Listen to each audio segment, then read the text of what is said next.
We're now joined by Nara Lokesh, son of former Chief Minister of Andhra Pradesh, N. Chandrababu Naidu, and also senior leader of the TDP. Mr. Lokesh, thank you so much for speaking to us here at Times. Now, let me begin by asking you, you've met Mr. Chandrababu Naidu since the developments that have taken place over the last 12 days. What have you spoken to him about? Because there are concerns that have been expressed by your mother also about the safety while he is within the jail premises. So what have your interactions been like with Mr. Chandrababu Naidu? Mr. Naidu has built a political career over 42 years. And due to his policies, has made a few enemies, like the Naxalites, the drug peddlers, the red sandal smugglers. And he's now in the jail with them. And that definitely, creates a sense of concern for the entire family and also for the people of Andhra Pradesh.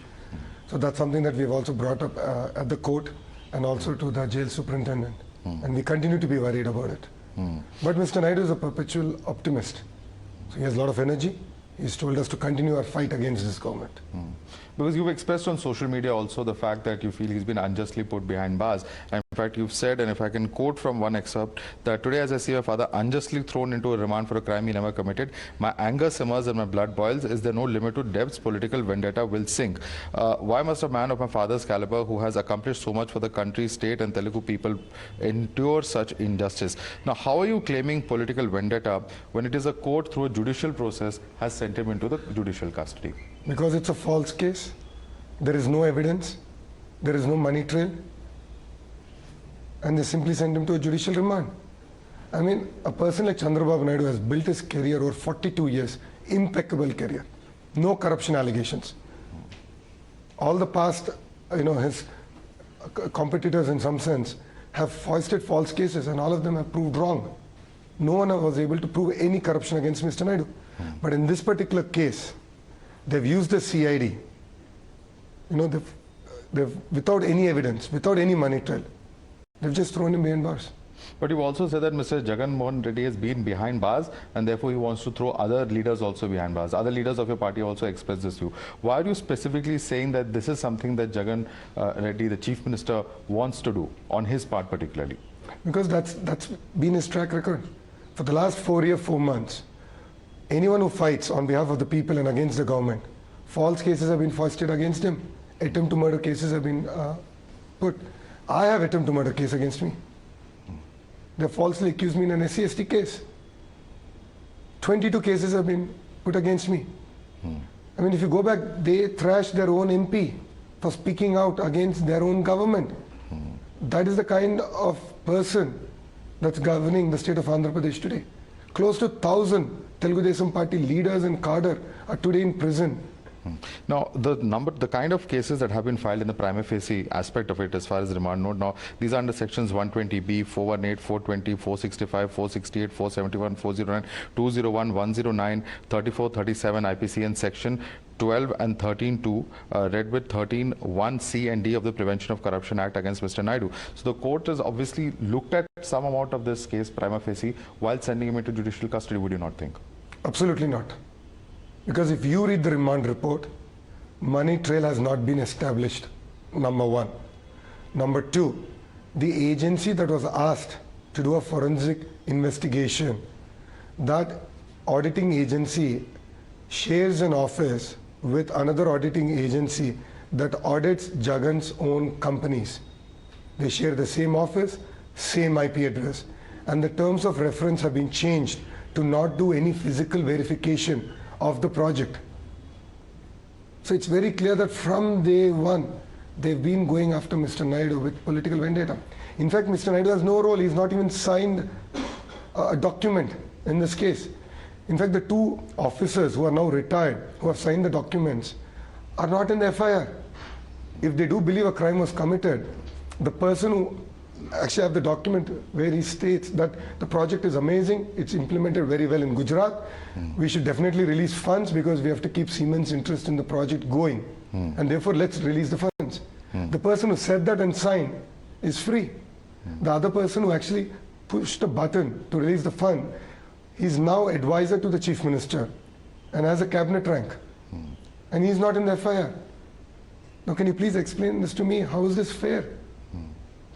Because you mentioned two officers, and I just want to read out the portion in the remand note that refers to these officers. It says that in the meantime, notices under section 160 CRPC dated 5th September 2023 were sent to 1. Shri Manoj Vasudev Pandasamy, also number 2, Shri Pendyala Srinivas, requesting them to join the investigation. However, without acknowledging the receipt of the above said notices, Shri Manoj Vasudev Pandasamy left for UAE from Mumbai by flight on 9:10 hours on 5th September 2023, and Shri Pendyala Srinivas left for USA on the 6th of September 2023 without the prior permission of the government of Andhra Pradesh as mandated by the service rules for a civil servant. So is this not highly unusual that two accused are fleeing outside of the country without informing the state government according to I don't know who the first person is. He's not a government servant fundamentally. Two, He's not a government servant. He's not a government servant. So this is a factually incorrect statement made Absolutely, in it's factually incorrect, number one.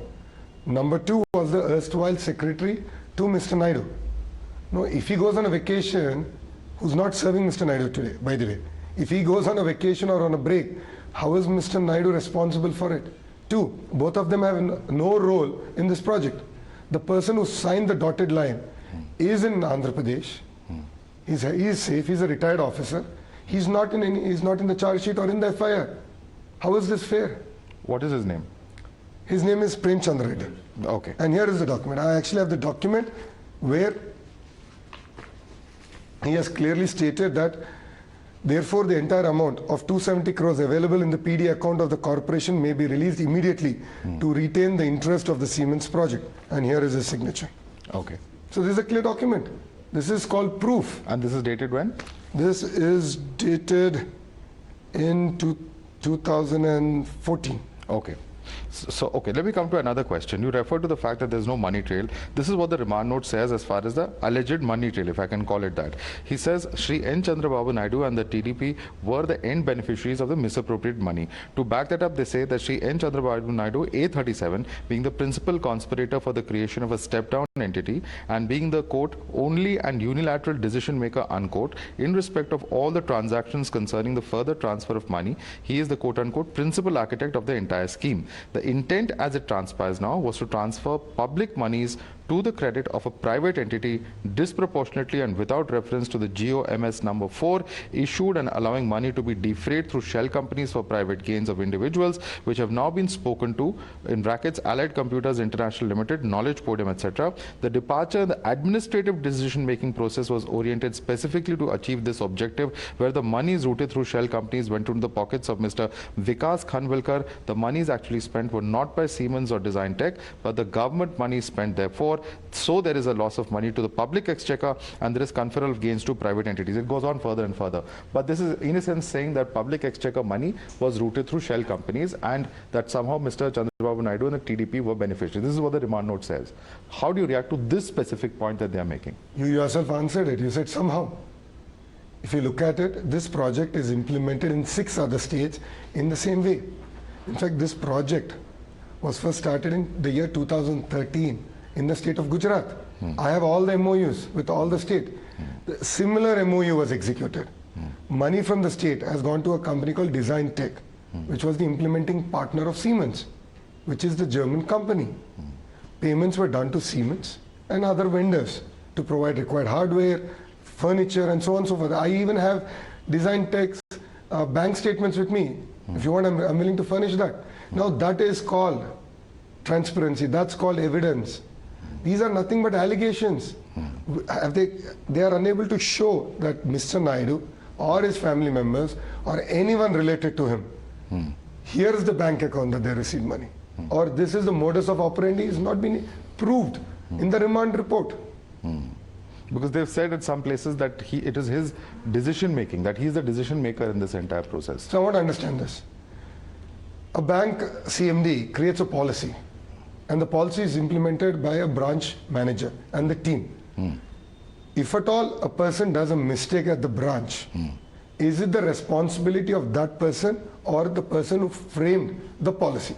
I really want to understand this. So your the Chief Minister has said, here's a great project. It's been implemented in other states. Please go evaluate the project. The officials go evaluate, give an amazing report and say that you can release funds. And subsequently funds were released by the corporation. where those So files... this is APSSDC that you're talking about. APSSDC, which is designed exactly like NSDC, right? Exactly like that. And Mr. Naidu has no role in it. He was not even the minister back then. He has not signed any document whatsoever. And how can he be accused now? So there was some wrongdoing in APSSDC, you feel? Absolutely not. Absolutely not. Because CID has inquired. All the 37 people who are in the FIR before Mr. Naidu were sent to jail. They've come out on bail. YCP government and their MPs forced an enforcement directorate investigation into it. Nothing has happened. All the accounts that were frozen are now unfrozen by the court, saying there's no wrongdoing. And may I ask you a straight question? If ED is doing an inquiry, how is it that they never called Mr. Naidu for an investigation if there's a money trail? Straight question. Are you telling me the state CID is smarter than ED? I don't think so. Okay. Because the CID says that he was asked questions, and I'm quoting from that, based on the note files which form part of the evidences in this case diary, he was non-cooperative and replied vaguely that he could not recollect the facts. So the question then comes out is whether there is any kind of non-cooperation happening as alleged by the CID. Here, can you explain to me? The Chief Minister of Andhra Pradesh, in my belief, receives close to about 10 to 12,000 files in the tenure. That's what I think. I have to verify this fact. Definitely files come. And they showed a noting yesterday saying that he has approved the minutes. If you read the noting, it says minutes approved, follow business procedure. Now what more do you need? Did he say that release funds? Did he say send it to this company? No, they have not been able to prove anything. And if they come back and ask vague questions, how will Mr. Naidu answer those questions? See, how is Mr. Naidu responsible for the decision that will be taken by Design Tech? It's an independent company, go ask them, no? How can you ask Mr. Naidu for that? Right. So, but somewhere it's not just the CID, there are some investigations that have also taken place by the central investigation agencies. I'm not talking about this particular case, but there have been TDP leaders who have been at the receiving end of that. How do you see this? Do you think there is some kind of misuse of agencies happening at the central level also? None of our leaders have been at the receiving end of any regulatory agencies. If anyone has received any IT notices, that's a matter of routine procedure. Some of your leaders who crossed over to the BJP, Mr. Ramesh, Mr. Y.S. Chaudhary, they were under investigation. That you should ask BJP, because they are no longer in Telugu Desam party. Today, none of our leaders have received any notices, as far as my knowledge goes. Any IT notices that have been received would have been answered by now. Right. Because there's also the question of why all this is happening now. Are you questioning the timing of these investigations as well, given that we're in election here? This case against APSSDC was filed in the year 2021. 2 years have passed. 36 before Mr. Naidu, 36 or 37 have been in the FIR accused. And out of the blue, out of nowhere, they come up with this entire trumped up charges. And they've now sent Mr. Naidu to judicial remand. And this is at a time when Mr. Naidu has been in the field, where he's been taking Bhavishyat Ko Guarantee, which is his manifesto to the people, the party's manifesto to the people. He was stopped, detained in the field, and today sent to prison. Right. Mr. Pawan Kalyan has also met Mr. Chandrababu Naidu. He's announced an alliance. Now, the question that arises is that is he simply returning a favor because Mr. Naidu had vouched for him against the government in another case, or this is an alliance born out of these difficult circumstances that both sides are going through? We have a chief minister who's mentally unstable. If you look at all his decisions in the last 4 months, he's breaking every law possible. And anyone who fights against this government have had attempt to murder cases, STSC cases. They have thrashed their own MP, Raghuram Krishna Raju, for speaking out against the government. Their own MP was thrashed. Their own MP is unable to visit his constituency. If their own MPs have such a problem, if Mr. Naidu is not allowed to peacefully go into people, and then if Pawan Kalyanji is not allowed to enter, he was not allowed to enter the state of Andhra Pradesh, he was stopped at the border for close to 3 hours, detained, then definitely we need to come together to fight against this tyrant. Right.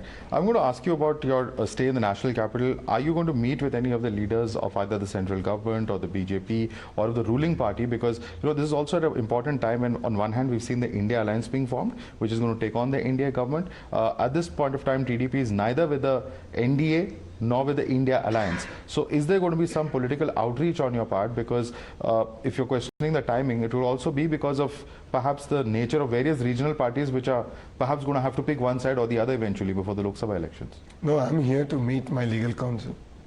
And I'm here to definitely reach out to every Indian to stand with Mr. Naidu. It's very unfair that a man who's built credibility over 42 years with a false case is sent to judicial remand. And you've read my statement. And that's what I feel. A man who's inspired youngsters like me. I mean, I'm a Stanford MBA. And the reason I came into politics is just being inspired by him, what he's done. And that's the reason I've come to Delhi. And that's the only agenda that we have on cards. And India has been kind. I mean, if you look at leaders from across, NDA, non-NDA, neutrals, everyone has come out and expressed their solidarity to Mr. Naidu. Political leaders, cinema figures, people like Zoho CEO Sridharji has come out, expressed his solidarity to Mr. Naidu. So people have come out and expressed that, yes, we believe in you, we stand by you. Right. Also, Lokesh, if I can ask you, you're in the national capital. So 2-3 questions on big national issues that are actually, being discussed nationally, and I want to get your views on this. Recently, we've seen leaders from Tamil Nadu, from DMK in particular, make certain comments regarding Sanatan Dharma as being compared to, various diseases, HIV, leprosy, malaria, so on and so forth. Yesterday, we saw the Prime Minister attack those leaders, saying that it is a deliberate attempt at trying to run down one religion, that is Hinduism and Sanatan Dharma. Where do you stand on this controversy? Yeah, it's something between two political parties. And Telugu Desam party stands for Telugu people. So I think you should ask me any issue that Telugu people are facing, I'll respond on it. But Mr. NTR came to power depicting various mythological figures who are revered in this country. So surely your TDP's roots also have somewhere or the other the contribution of Sanatan Dharma or Hinduism, many would say. No, see, Telugu Desam party was formed out of humanism. NTR believed back then that Telugu people were not given their true right in India. Back then we were called Madrasis. And he was very offended by it. He said, we have an identity, we have a state now, and we should talk on our behalf and talk about the issues that truly move us. And that's what Telugu Desam party stands for, the issues of Telugu people. Right. We've also seen recently a gag order on large number of media anchors by the India Alliance. Now, this is coming from an alliance and leaders in political parties. For the last 9 years, they've been talking about free speech, freedom of speech, and how, in fact, people should be allowed, and how the central government, they have alleged time and again, is clamping down on freedom of expression. How do you see this? Is this really a right move in today's day and age? And can, certain people be blocked or shut down? This kind of cancel culture coming out. How do you look at it? Well, if you look at it in the state of Andhra Pradesh, the government came out with a GO putting gag orders. They have banned certain media outlets. In the state of Andhra Pradesh, if a media person goes against a local MLA, SC/ST cases have been filed against reporters. And that's the sorry state of affairs in the state of Andhra Pradesh. So this is a bigger national issue. So what do you think about raising this issue as a TDP leader nationally as well? No, I mean, definitely freedom of press is critical. And that's something that Telugu Desam party has always stood by it. And that's something that we are fighting in our own state. Right. Also, the special session of Parliament is next week. You have a significant presence in the Parliament. Are these issues going to figure, and are you going to raise these issues in the Parliament as well? That's something we'll discuss in a parliamentary party meeting and then decide our future course of action. All right. Lokesh, thank you so much for taking the time out to speak to us at times. Thank you for having me. Thank you.